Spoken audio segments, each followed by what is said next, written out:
Assalamualaikum warahmatullahi wabarakatuh. Perkenalkan, nama saya Ermana Valia. Saya mahasiswa PPG dalam jabatan tahun 2023 Universitas Tanjung Pura. Asal instansi saya dari SD Muhammadiyah Mutok, Kabupaten Bangka Barat, Provinsi Bangka Belitung. Sekarang saya bersama Ibu Nur Hayati, pakar pendidikan.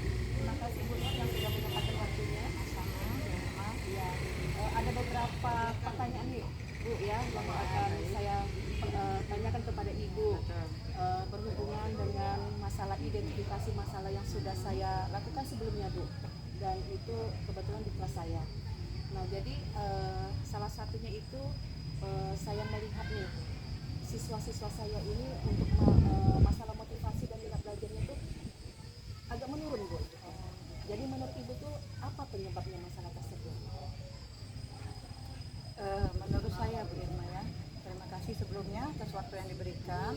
Jadi berdasarkan identifikasi permasalahan yang Ibu Irma temukan tadi di kelas, mungkin ada baiknya Bu Irma pertama sekali harus memetakan dulu peserta didik Bu Irma di kelas itu, karena pada hakikatnya murid-murid itu kan berbeda. Nah kemudian setelah Bu Irma petakan, maka Bu Irma susunlah pembelajaran yang menarik bagi mereka. Nah apakah menarik itu sebenarnya tidak perlu yang mahal juga tidak, tetapi bagaimana guru Bu Irma sendiri mendesain kelas, pembelajaran di kelas sehingga siswa-siswa Bu Irma itu termotivasi seperti itu. Bisa dengan membuat ice breaking di sela-sela pembelajaran agar mereka tidak bosan, kemudian membuat bahan ajar yang menarik bagi mereka, kemudian alat peraganya, kemudian menyusun program-program dalam kelas gitu, sehingga mereka itu lebih termotivasi. Di samping itu pengaturan tempat duduk juga berpengaruh terhadap motivasi siswa, seperti itu Bu Erna. Iya.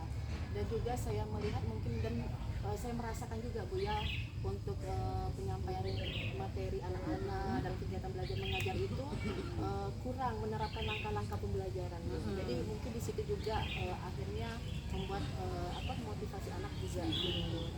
Nah kemudian selanjutnya nih Bu, untuk masalah literasi Bu ya, anak-anak ini kurang senang dengan membaca Bu. Misalkan pelajaran bahasa Indonesia kan itu kadang ada saya menyuruh anak membaca gitu atau memahami teks bacaan.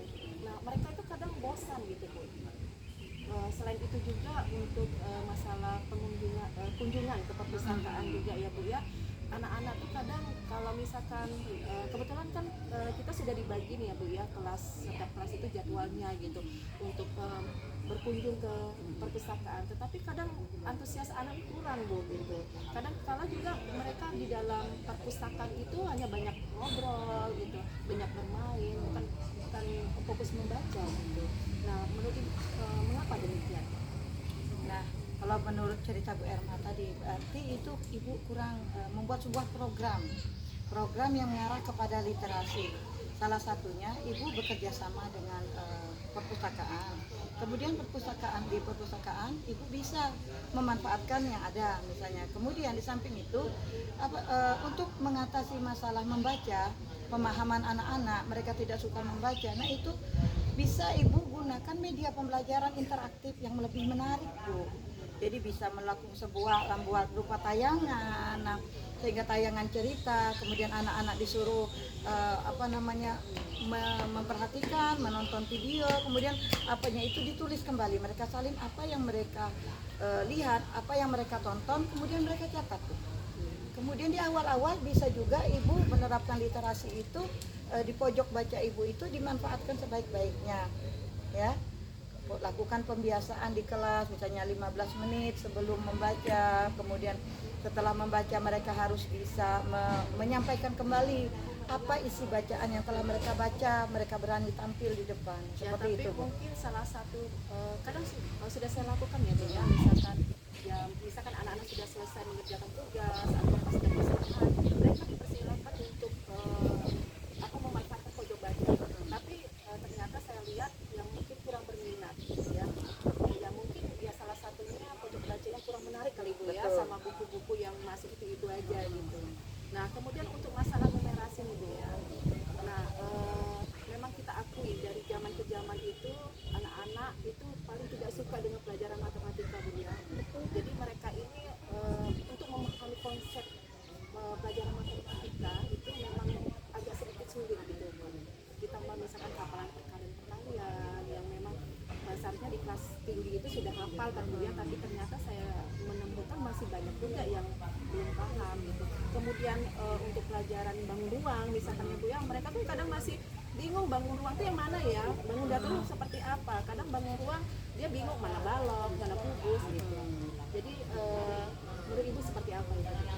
Menurut saya untuk masalah numerasi lebih baik ibu ke real, hadapkan pada kehidupan sehari-hari Jadi seperti hubungin ibu. ke lingkungan sekitar Bu Lingkungan, ya. iya betul, lingkungan belajar manfaatkan. Ketika ibu berhadapan dengan ruang apa bangun ruang itu kan banyak, contohnya kita di dalam kelas, kemudian kita bawa seperti yang biasa mereka hadapi di rumah, misalnya ketika membeli susu, maka susu itu kan itu seperti contohnya. Artinya kehidupan sehari-hari itu banyak sekali bangun ruangnya. Jadi anak-anak tuh dibiasakan berpikir kritis seperti profil pelajar Pancasila kan. Jadi anak-anak itu harus bisa bernalar kritis. Jadi anak-anak tuh dihadapkan masalah mereka pecahkan sendiri. Ibu Irma, sebelumnya saya mau bertanya, apakah Ibu Irma juga sudah melakukan seperti misalnya mengadakan pengelompokan di kelas kerja kelompok seperti itu, agar mereka terbiasa nih memecahkan masalah bersama seperti itu. Jadi mungkin dengan sendiri individu mereka kurang menarik, tetapi ketika mereka dihadapkan dengan kelompok belajar, ibu bagi kelompoknya, mungkin mereka oh iya benar saling tukar pikiran seperti itu.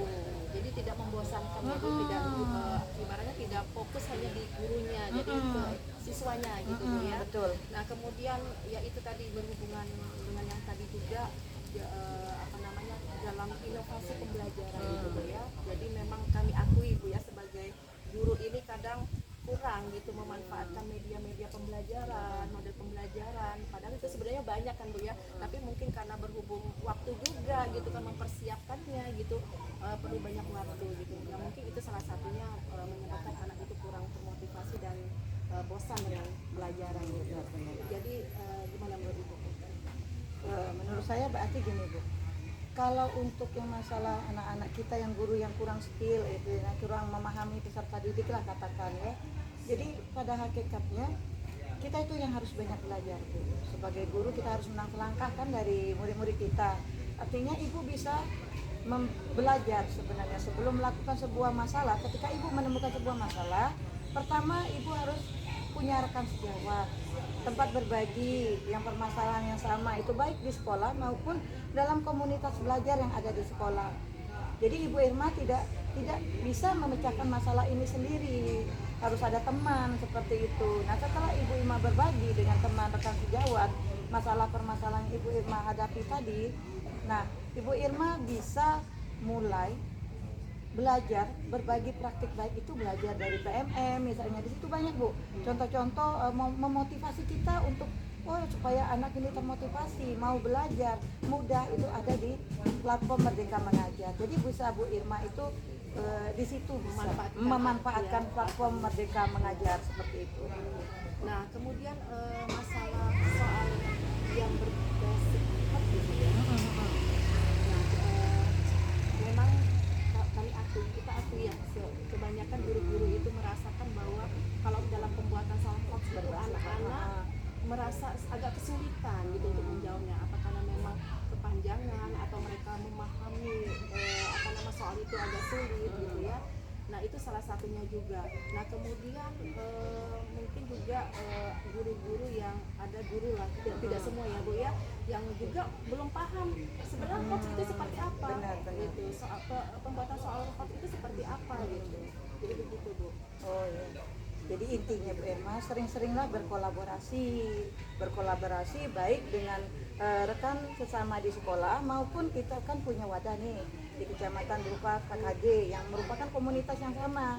Artinya Bu Irma tidak bisa memecahkan masalah sendiri seperti yang saya sebutkan tadi. Jadi ketika berhadapan dengan suatu masalah, Bu Irma berkaca, ada enggak kemarin kelas ini nih misalnya berhasil, kelas yang sama misalnya Bu Irma mengajar di kelas 5. Nah guru di samping bisa, nah Ibu Irma bisa belajar artinya dengan kelas sampingnya.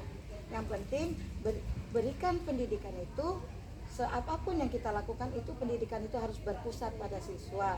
Jadi ketika mereka bosan, ketika mereka tidak motivasi, kita benar Bu Irma identifikasi apa sih kesalahan saya. Intinya setiap selesai pembelajaran Bu Irma harus terbiasa merefleksikan, ya, merefleksikan apa yang pencapaian pembelajaran yang Bu Irma lakukan di kelas itu. Kemudian tanyakan kepada siswa apa yang mereka senangi, apa yang tidak mereka senangi. Jadi dengan berefleksi maka insya Allah kita akan membuat program selanjutnya itu lebih baik dari hari ini. Seperti itu. Nah, terus kemudian penggunaan IT nih Bu ya, lingkungan sekolah nih ya.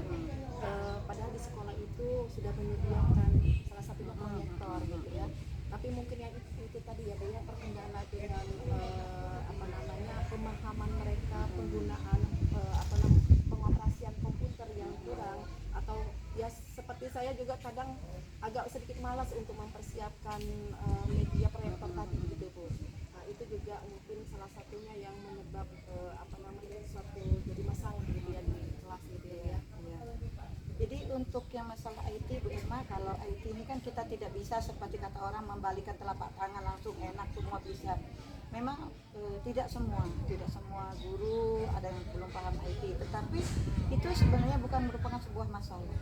Intinya ketika di sekolah itu Ibu Irma harus buat komunitas itu disitulah nanti kita berikan waktu, entah itu seminggu sekali atau sebulan sekali, kita belajar bersama, ajak teman-teman maupun kita sendiri untuk belajar mengenai IT agar walaupun tidak seperti yang pakarnya kita bisa mengoperasikan misalnya komputer. Jadi banyak-banyak belajar seperti itu Bu Irma.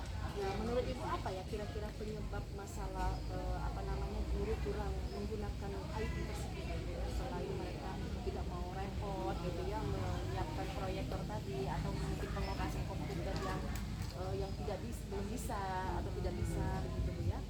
Makanya kalau menurut saya itu berdasarkan usia sepertinya Bu. Faktor Kan, usia ya Bu faktor ya. usia betul. Ketika mereka sudah merasa sebentar lagi saya ini kan sudah tua, sudah mau pensiun atau apa. Jadi untuk apa mereka sudah. Tetapi buat ibu sebagai guru muda itu harus bisa memberikan contoh teladan yang baik bagi mereka, bahwasanya belajar itu tidak hanya usianya berdasarkan usia. Kan belajar itu kan kita punya motivasi, artinya belajar sepanjang hayat. Kita ini sebenarnya pembelajar sepanjang hayat Ibu, tidak dengan batas usia seperti itu. Jadi pelan-pelan saja mengajarkan kepada mereka. Nah, ini pertanyaan terakhir. Siap. Nah, hubungan atau relasi guru terhadap orang tua nih Bu, kadang itu menjadi hambatan Bu ya. Misalkan ada kegiatan, undangan ya, yang seharusnya orang tua harus datang gitu ya, tapi kebanyakan orang tua ini mengindahkan gitu Bu, atau dengan alasan mengabaikan gitu lah Bu ya, dengan alasan ya kami sibuk, ayahnya bekerja, ibunya bekerja gitu. Jadi itu jadi suatu permasalahan juga Bu untuk masalah hubungan orang tua dengan guru ya. Betul. Jadi seperti ini Bu Irma, sebelum memulai sebuah komunitas kita di kelas itu, terutama dengan hubungan kita dengan orang tua, Ibu Irma di tahun ajaran pelajaran baru itu buat kesepakatan bersama, undang dulu di awal pembelajaran pasti mereka tahun ajaran itu mau datang. Nah di situ buat kesepakatan gimana? Oh seandainya kita komunikasikan seandainya ini kapan? Ibu sempatnya kapan? Ketika sudah buat kesepakatan, nah nanti kan ketika keputusan bersama itu harus punya konsekuensinya. Artinya ketika mereka sudah memutuskan entah sebulan sekali, mereka ya harus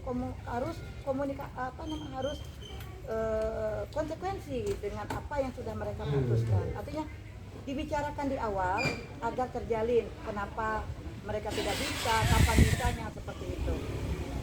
Terima kasih.